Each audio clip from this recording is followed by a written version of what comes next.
ladies and gentlemen.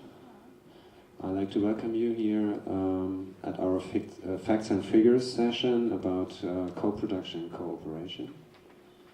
And if you like, you come forward to us, if you like. Be a better atmosphere. First of all, I'd like to introduce our panelists. Next to me, it's Josie Freedman. She is senior literary agent at ICM, and during her time at ICM, some of the movies she's been involved are very well known as The Illusionist, based on a Pulitzer Prize winning author Stephen Milhouse's short story, or Thank You for Smoking, which is based on the award-winning Christopher Buckley's novel, or A Mighty Heart, based on another novel. So she stands for the cooperation or communication between the literary side and the film side. Next to her, it's Lorna Evans. She's project manager and works for the Trade Association for Games Developers and she also in the UK, and she also is cross-media producer for Ubisoft Entertainment. Lorna brings 15 years experience working in games, television and innovative technologies. She has worked on some of the UK largest film titles, Tomb Raider and Resident Evil, and launched Sky Plus and brought SpongeBob to the UK, and so on. There are a lot of experiences from the game side. And next to her, at the end of the table, it's Jeff Sharp, president and co-founder of Open Road Integrated Media. And he's also, or he has been, a well-known producer. His credits to date include the Academy Award and Golden Globe Award winning film Boys Don't Cry and You Can't Count on Me, which was nominated for 2 Academy Awards and 2 Golden Globes, and won the grand prize at the 2000 Sundance Festival. So after introduction, we would start a little film for further information. Thank you, Daniel, and good morning, everyone. It's great to be here this morning in Frankfurt, and I thought maybe, thank you, Daniel, for offering me an opportunity just to talk a little bit about my background as a film producer and how I came to found this company, Open Road Integrated Media. As an independent producer, I was always looking for new ways to get my access to great material. And is it possible just to turn the mic down just a little bit? And so that led me to seeking out relationships with folks in the publishing industry. And I was very fortunate in that to be at a cocktail party next to Jane Freedman one night, who's CEO of HarperCollins. And we were in the process of producing a film called The Night Listener at that point, which was based on one of Jane's authors, Armistead Maupin's book. And we were distributing the film with Miramax, and we had Robin Williams and Toni Collette in the film. And Armistead's a client. Yeah. Because, yeah. And so Jane and I looked at different ways perhaps we could promote the film together, both as a publisher, as the producer, and then together with Miramax and with Armistead. And we had a great time, and we thought, well, maybe we can start doing this a little earlier in the process. Rather than just wait till the film is done, perhaps we could actually start at the beginning, when the content is actually coming into HarperCollins, and we could work together with the agent and the author and perhaps package this in a way that would be more successful. We could channel our resources and combine them so as to make the film more successful, and in the process allow the publisher to have a stake in the upside of the film. So that was the beginning of a company called Sharp Independent at HarperCollins, and Jane and I worked together for about a year inside the publishing headquarters in New York. At the same time, Random House had started a company called Random House Films. And after about a year into the partnership, Jane left HarperCollins, and seeing what we had started, I thought that the future was with Jane, and so together we started our new venture, Open Road Integrated Media. And we felt that the best way to innovate is really outside of the traditional business model of publishing and of film, as those models are changing so quickly, and those traditional companies have had a difficult time of sort of wrapping their head around these new revenue streams and new opportunities for developing out content for other screens. So Open Road is a integrated media company, as Daniel pointed out, and the center of our universe is the Storydrive, which is why we're here today. And really, our first product that we develop is the ebook, and then we develop out from that for all screens, television, feature film, digital. And so I thought, just as an opportunity, just to show you a little bit of what we're developing at Open Road, I'd show just a couple of minutes of the projects that we're making, and hope you enjoy it.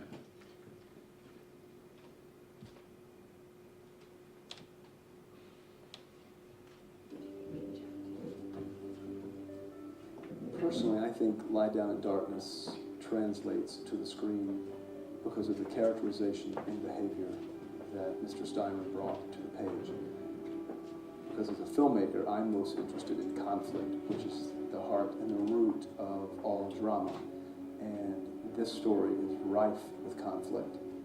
And he has drawn the characters so beautifully with 3 very strong dimensions. And he's able to get inside these characters' heads in a way as a reader that will translate well to the screen, because there's so much mystery. And when there's mystery on screen and not everything is explained to you, then it draws the viewer in even closer.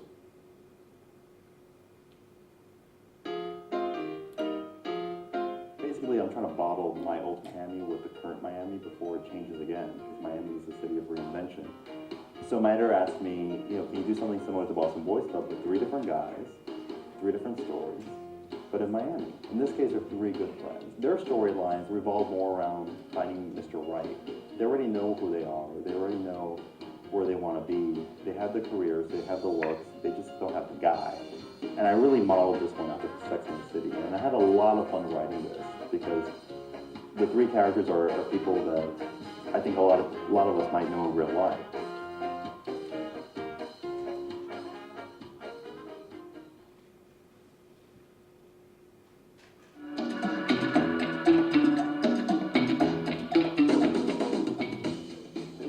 Exciting place in the world, and the average age was 27 at the time. I was 24, and when I started with NBC. Jake, will you take over, please?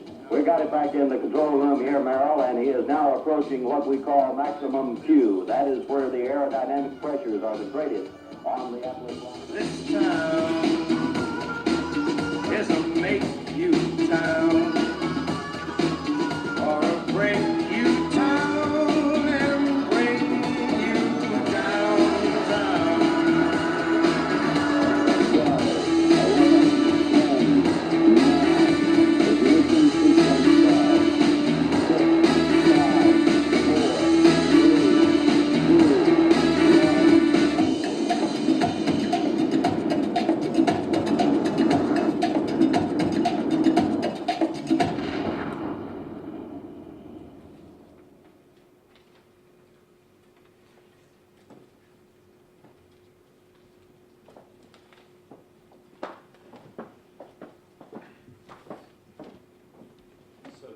Briefly, I'll tell you, the projects that we showed, one is a literary adaptation based on a novel by William Styron, who wrote Sophie's Choice, and Lie Down in Darkness is his first novel.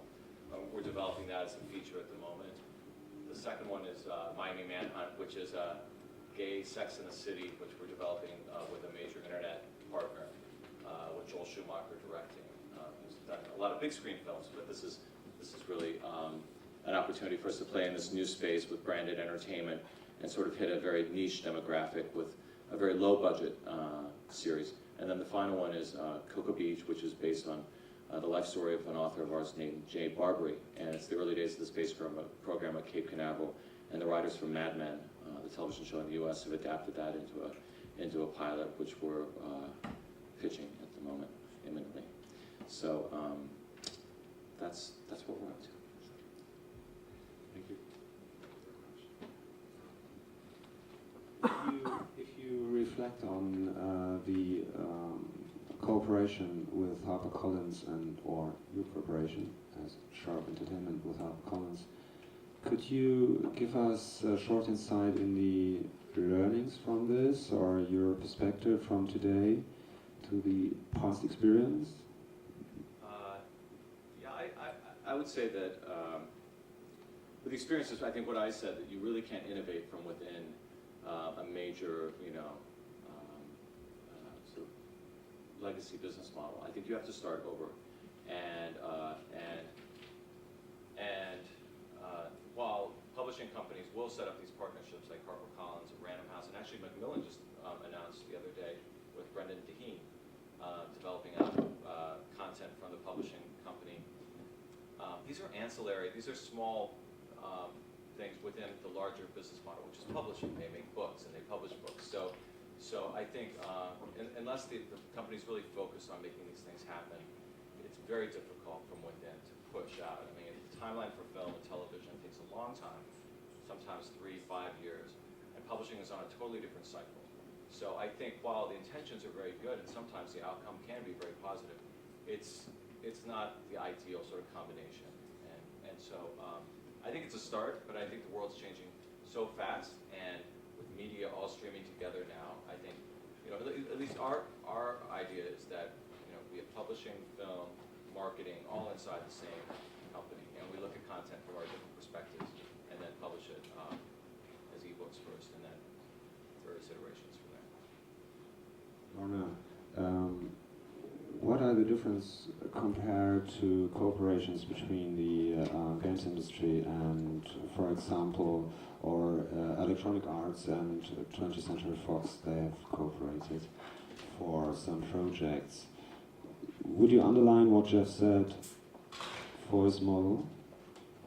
It goes back to timelines, and everything today is about money. We can all sit and talk, isn't this great? But it all comes down to somebody paying for this stuff. Films cost a lot of money and take time. Games cost a lot of money and take time. Books cost a lot less money, might take a little less time. But the guy at the top wants them all to come out day one. He wants it October the 2nd to hit the Christmas. That can't happen. You can't invest in a £20 million game about a film because the film might bomb. Nobody in their right